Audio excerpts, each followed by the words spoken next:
If your side piece was graduating from something big, I don't know, dental school or some shit, May 29th.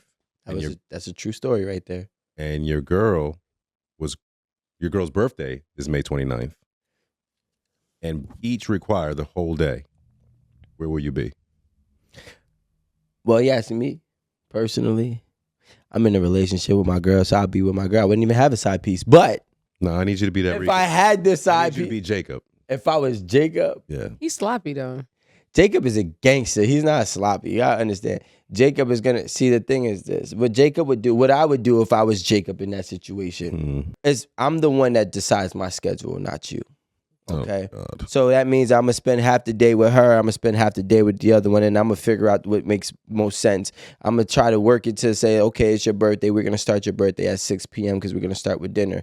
The graduation starts typically at 1 to 3 p.m. and it's over in an hour. I go there, I get a couple photos. I don't stay there to the end, and then I leave. I send photos of those saying, I seen you there. I'm so proud of you, and blah, blah, blah, blah. I hope you have a great day. Then after that, I will go ahead with my main joint and celebrate her birthday. That's how you kill two birds with one stone. No, nigga, like you gonna birthday at 6 o'clock? That was one detail that was itching my fucking brain. Because whose birthday starting at 6 p.m.? First of all, you got to understand it's going to take you 2-3 hours to even get ready for your birthday. In the morning, sweetheart. You're not getting ready in the morning. We already were out celebrating your birthday at midnight. We brought your birthday in. Now you want to sleep till about 1 p.m. You're going to take a shower, brush your teeth, and you're going to go ahead and get your hair and nails and all that shit ready. By the time you actually are ready, it's going to be 5, 6 p.m. I'll be there. Right. I'm ready on my birthday. Right. Hair done, nails done. Because the whole day is your day. Listen, this is things that I really did in my life. Cheers to Jacob. There's just it's very clear. What is clear? The separation is clear. It's like, you got to understand that egos love chaos. Yeah, I don't like chaos. And wisdom loves peace. Wisdom loves peace. That's the separation. Because if the ego loves chaos, that means that chaos bring the ego peace. So it's all the same thing, right? It's all about what is going to bring you that peace and that happiness. You know what I'm saying? I'm just here helping y'all out. Did you all know that this year's NFL MVP race is kind of, sort of about race? Now, before some of you get upset and start reflexively throwing out words y'all don't even fully understand, like woke and DEI and Marxist, let me explain. The MVP race is down to Buffalo Bills quarterback Josh Allen and Lamar Jackson of the Baltimore Ravens. Now, both of these quarterbacks have had fine seasons, and both are worthy of the MVP. As of this recording, Allen has accounted for 40 touchdowns this season, committed fewer than 8 turnovers, and after the Bills beat the Patriots in Week 16, Allen tied Russell Wilson for most wins by a quarterback in the first 7 seasons of his career with 75. Now, on top of all of that, Josh Allen has only been sacked 14 times. Now, Allen also is only playing with 2 other Pro Bowlers on offense, and this season, the Bills have beaten both the Chiefs and the Lions, who are the number 1 seeds in their respective conferences. Hella impressive. On the other hand, Lamar Jackson, he's having a better season this season than he did last season when he won his second MVP. Now, if you stack his numbers up against Josh Allen's, he's beating Josh Allen in virtually every significant category. Completion percentage, touchdown passes, passing yards, rushing yards, and he also has an overall higher passer rating. Now, Lamar Jackson is the first player in NFL history to throw for over 4,000 yards and rush for over 900. He also broke Michael Vick's career rushing yards record for a quarterback. Again, hella impressive. Now, these are the stats which obviously have nothing to do with race. But as we've seen throughout Lamar Jackson's NFL career, when it comes to him in particular, race is always lurking somewhere in the background. And sometimes it's right in front of our faces. One of the most common arguments being used to support Allen receiving the MVP over Lamar Jackson is that Lamar Jackson already has won the award twice, and therefore it's just time to give it to someone else. Now, that's a weird argument to make, but one we've seen used before in sports. Cut to Michael Jordan's prime MVP years. Michael Jordan easily could have won the MVP more than 5 times, but there was this sense that voters were getting tired of giving it to him. People point to Charles Barkley winning the MVP for his spectacular 92-93 season and Karl Malone winning it in 1997 as examples of Jordan being robbed of the MVP simply because of voter fatigue. Now, not to derail this whole conversation, but Barkley earned that MVP like a mug. Barkley averaged 25 and 12, and most importantly, the Suns finished with the best regular season record. The MVP isn't about who you want taking the last shot, who you build a franchise with. It is simply about who had the best regular season and how that impacted their team's success. Now, when it comes to Karl Malone, back in 1997, that's a different story. Well, first of all, y'all know I don't fuck with Karl Malone as a staff, record label, or a crew for reasons you can Google. But second of all, when Malone won the MVP in 1997, although he finished second to Jordan in the league in scoring, Utah did not have the best record in the league that year. But I digress. This Lamar Jackson, Josh Allen MVP debate is kind of giving that Michael Jordan feel he wins it every year. Lamar Jackson's own excellence is basically being held against him. So much of any MVP race is about narrative, and the narrative surrounding Lamar Jackson is still baked in how people perceived him before he was even drafted. This quarterback out of Louisville, Lamar Jackson, is here in Indianapolis, and he will throw tomorrow when the quarterbacks work out. But we now know a number of teams have also requested that Jackson work out with the wide receivers as well. They want to see both workouts. Jackson is yet to say, at least publicly, whether he's amenable to that. This is important. I'm going to go ahead here and say the quiet part out loud. The reason Lamar Jackson, despite his success, is still polarizing to some people is because Lamar Jackson refuses to code switch. He refuses to code switch in how he presents himself. He refuses to code switch in how he plays. He refuses to code switch in terms of how he conducts his business because his mother is his agent. Lamar Jackson don't bother nobody. But you would be surprised by how many people are bothered by that. I want my quarterbacks to be quarterbacky. Now, people have been using racially coded language to describe Jackson his entire NFL career. The San Francisco 49ers have suspended a radio analyst because of something he said about Ravens quarterback Lamar Jackson. Here's what that analyst, Tim Ryan, said on a radio show Monday morning after the Ravens beat the 49ers on Sunday. When his dark skin color, with a dark football, with a dark uniform, you could not see that thing. I mean, you literally could not see when he was in and out of the mesh point. So if race has been a factor in how people have frankly always discussed Lamar Jackson, why would race suddenly be eliminated entirely from the equation when it comes to this MVP race? Now, let me be clear. I'm not saying if Josh Allen wins the award, it's because he's white and people are racist. I would have zero problem if he won it. But there is a theme here of black excellence being taken for granted. And it's not just limited to sports. And sometimes that excellence is used to deny black folks their due. A couple years ago, Variety polled 5 Grammy voters about who they voted for and who they didn't vote for. The voters were allowed to share their true feelings anonymously. One voter. So so I do agree with the overall message. I also do agree with the gymnast statement, but with the football statement, I don't agree. When it comes to Lamar Jackson and Josh Allen, first of all, Lamar Jackson has way more weapons to have a way better high-powered offense, to run up way more, to rack up way more points.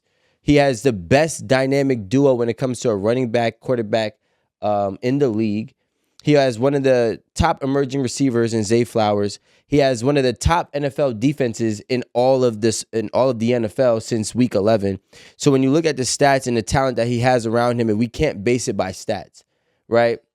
They run a run-pass offense. The run-pass offense is a heavily prioritized for the running back as well as the quarterback, which is just FYI. Even though I understand what you're saying, they don't. Yeah, I think you should probably dumb it down for people who don't know. So ultimately, I was letting him cook. Ultimately, the offense, and obviously, I'm a football guy.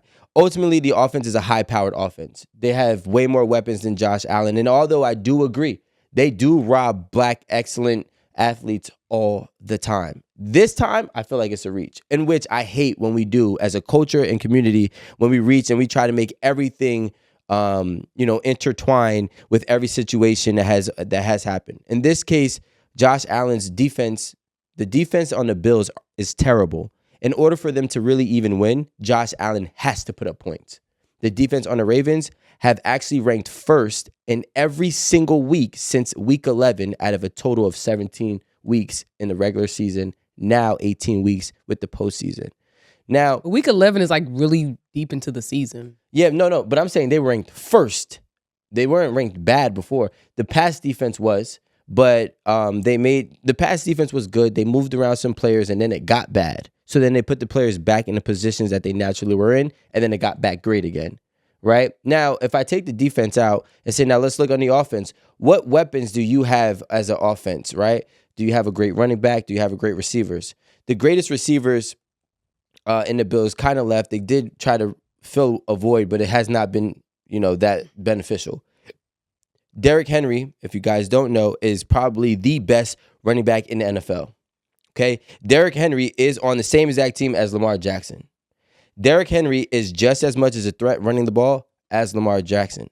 When they run an offense that is a dual threat, which means it's a threat to run and a threat to pass, it's very hard for any defensive coordinator or defensive actual players to stop, right? So if we look at it from stat-wise, yes, stat-wise he's running the numbers up, but he has more players that can actually. So do you think, so with all that said, are you saying that the person who deserves it is the person that's doing the most with the least? With least? Exactly. Okay. Yeah. And that's fine if that's been the standard. So it usually has. So my question is, if that has been the standard, if that's how Lamar won it last year, if that's how Lamar won it the year before, and if that's how the 5 people before Lamar won it, then cool. But if that's not the case, I think that I don't think we can apply the same logic. It's the case for most of the times. Lamar Jackson won it last year. Derrick Henry wasn't there. Their running back was decent. He was nowhere near a threat as Derrick. No, but I'm saying but the thing is that, like, again, versus the person, so the 1 and the 2, right? Because right now they're comparing the 1 and the 2. So if your 1 and the 2 are whoever's doing the least with or the most with the least, is that the case last year with him?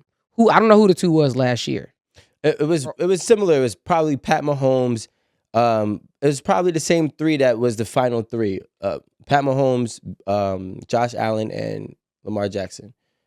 So what I'm asking you, was that the threshold last year? Of course. I mean, their team didn't change that much. Who? Lamar Jackson. Yes, they did. They did with the running back. It was so one person. Well, you brought up their defense too now.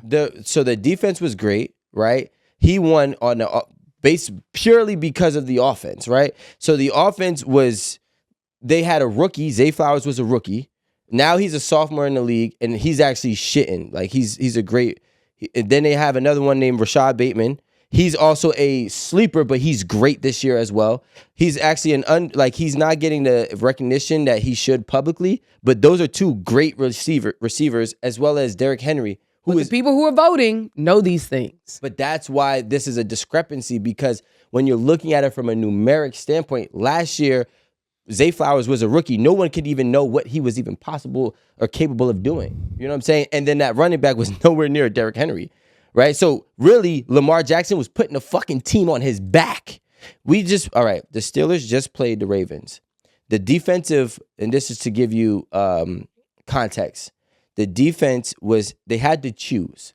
Do we want to attack Derrick Henry on a run pass offense, or do we want to attack Lamar Jackson? You can't do both, and you have to pick one, right? That's just how football is. When you have a great running game, it sets up the great passing game, and vice versa. So they have both of those. Now, last year, I do believe that he definitely earned it. This year, the Bills' offenses, they've lost virtually everybody who was as dominant as they were about 3-4 years ago. But see, I'm not. So you're looking at a nuance. I'm asking. Let me go back. Okay. Tom Brady. The reason why Tom Brady is Tom Brady, because he realistically made every single receiver great. Every one of them. Same thing with Michael Jordan.